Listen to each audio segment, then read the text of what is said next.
आज सावन सुहावन त्रिपुर अवसाद शांतलंबर में क्यों मुस्कुराने लगा।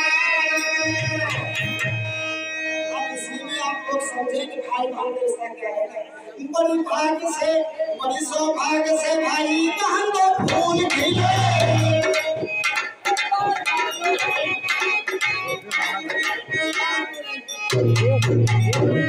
बड़ी सौभाग्य से भाई बहन दो फूल खिले। एक ही डाल में दोनों बहन बन के मिले। नाम भाई का हीरा सोना बहन प्यारी थी।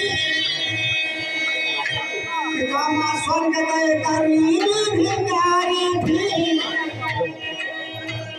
पेट पर्दा मजदूरी से चलाने लगा। अरे भाई पेट पर्दा मजदूरी से चलाने लगा।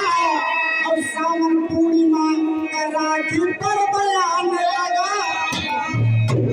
तो एक अंगूठी भाई सोने की बनवाया है।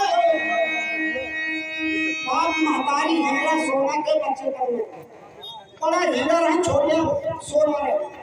जब मर गए तो भाई जो भैया मजदूरी करके बड़ी कमा के अपना पेट पालता था।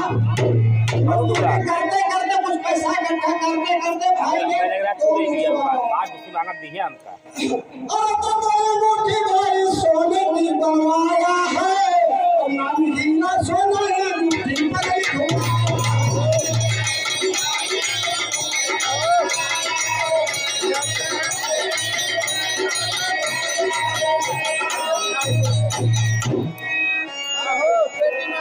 की कमाई में जो जुटा खाना कपड़ा से तो भैया दोनों